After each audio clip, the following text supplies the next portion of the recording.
Pharmacy Friends brings industry experts to the same table to talk about what's happening in pharmacy today, what's coming, and most importantly, what it means to you. We explore and share pharmacy trends stemming from the evolving healthcare market, where advancements, policy changes, and technical advancements make a difference. 4 of the prime MRX studies presented at AMCP relate to GLP-1 drugs. An earlier analysis from prime MRX of real-world data showed low adherence and increased cost of care for individuals using these drugs for weight loss in the first year of therapy. Prime MRX has been a leader in GLP-1 insights, and 2 of the studies at AMCP take a fresh look at our data related to these drugs and weight loss. Today we have Ben Urick, Health Outcomes Reseach Senior Principal from Prime MRX, here to walk us through this research.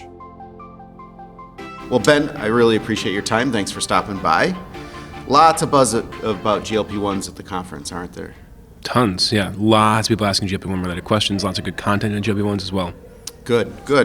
So I know the run-up to AMCP is usually very busy, but this year was perhaps even more so because the Prime MRX GLP-1 studies were added as a spotlight session this week. So how has the presentation prep been going in the face of all the other things you've been trying to manage for the conference? You know, it's been good. It was a nice late addition to the program.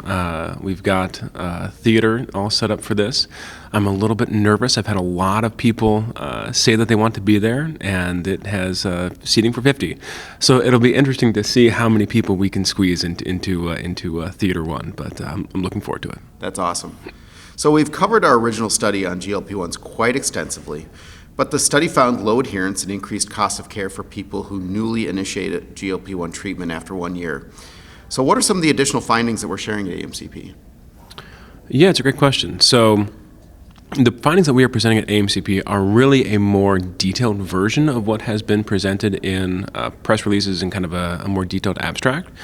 We do have a paper that has been accepted by the Journal of Managed Care Pharmacy on our adherence and persistence work, so that's actually going to come out probably before the middle of this year, which will be nice. The work that I'm presenting is a presentation on those posters.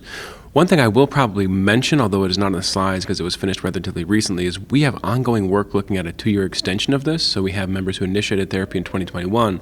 We are currently following them for a year after initiation, so up until the end of 2022, depending on when they indexed in 2021. We are now looking at those same members through 2023. And so we won't have any sort of slides with that information on it, but we can share that when we look at persistence with those members, we do see persistence continue to fall, which is to say we do see members continuing to discontinue therapy. However, the rate of discontinuation does slow down, and so persistence tends to level off in the second year. Those who remain persistent through the first year are much more likely to be persistent in the second year, and which is what you would expect with this, but it is something that's nice to sort of confirm through a 2-year extension. And I will probably mention that during the presentation. That's great. So since we announced our study in 2023, we've had terrific coverage, and clients and consumers have certainly taken notice. But what's been the reaction from the industry? So the industry has certainly taken notice as well. Mostly it's been positive, which I didn't necessarily expect. I guess I should say mostly it's been positive as people have been talking to me about it, so who knows what's actually happening behind closed doors. But so I had an opportunity to present this work at the Tennessee Alabama affiliate a couple weeks ago, and most of that room was pharma. And so you do have some people who are tied to the manufacturing process of these, and they may be a little bit less willing to sort of speak. But for those who are in pharma and a little bit more distant from that, there's still a lot of interest in this. And so people are asking about, for example, things like, when we now see some cardiovascular indication for this, what is the mechanism behind it? When do we start to see these effects take place? Given that we start to see the effects immediately, what is the mechanism behind that?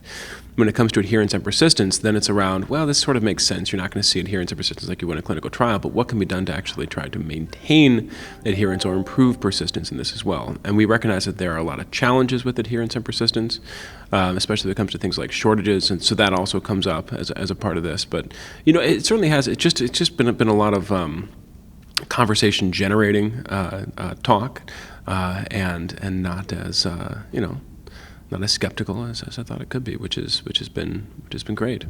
That's good. So one of our recommendations is that individuals taking GLP-1 drugs for weight loss do so as part of a comprehensive weight loss treatment program.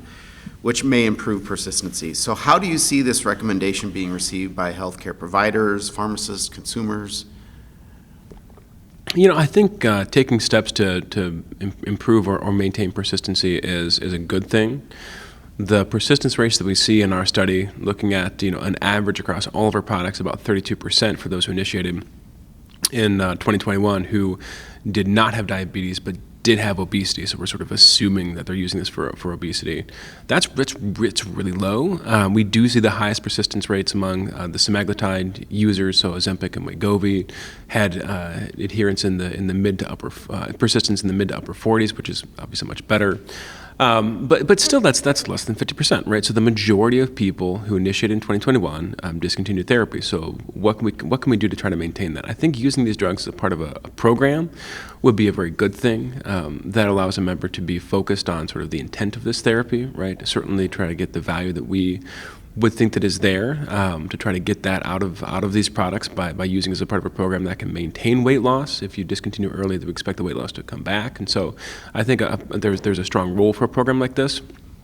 I'm a little bit hesitant on the role of access and that sort of things, creating additional barriers to use these products for members who may not absolutely need to be enrolled in a program. But I think, to the extent that a program is available to members, using it is a good thing. So as you've presented this data in other forums, what are some of the questions that you've heard from audiences that surprise you most?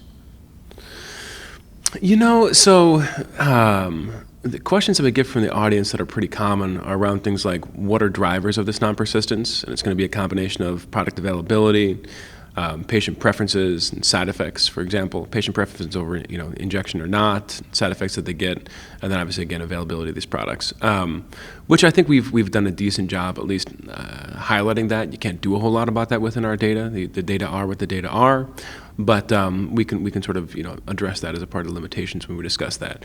We also get a lot of questions around. So we see about a $1,500 increase in medical spending in the year following initiation of a GLP-1. We get a lot of follow-up questions around what is driving that. Like, let's open that hood a little bit and try to see inside of that engine that's driving this increase in medical spending. And that is something we could have insight in. It's part of our ongoing work to try to get in the details on this. What we think is, and what we've sort of seen some signals of, is especially for members who are initiating a GLP-1 and using it off-label, you would absolutely expect that a provider in that situation would want a member to come back, talk with that provider, and have some sort of series of visits where they're monitoring therapy, right? So that additional monitoring and the visits associated with that is going to increase spending. We also see some signals around members who are, for example, trying to lose weight in order to become eligible for certain surgeries. So like, bariatric surgery, hip and knee replacement, that sort of thing. If you are so large that you can't qualify for that surgery, using a GLP-1 to drop weight to then become qualified makes a lot of sense. And of course, then when you drop that weight and you have that surgery, that increases the mean medical spending for those users. And so we think that it's a combination of increased monitoring and some sort of increased service utilization as a result of that. It's probably what's driving that, but that is something that we want to look at a little more closely with additional analyses. The data are what the data are. I like that. That's right. So we're asking our guests some trivia questions associated with New Orleans, and so now is your turn. So in August of 1975, the Superdome opened its doors. But in 1981, this band played to nearly 88,000 fans, which held the record for the largest indoor concert for nearly 3 decades. What was that band? Oh man, I mean, it's got to be some like stadium rock group. Is is what I would think.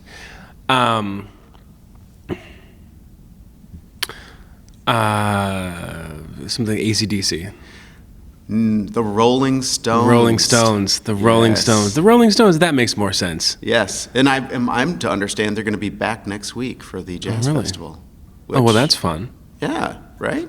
They're still doing it. They're still doing it. They're still doing it. Yeah, that's good for them. Yeah, Rolling Stones. There you go. Nice. Ben, it's great to have you, and we really appreciate your time. Well, I appreciate being here. Thank you much. Yes.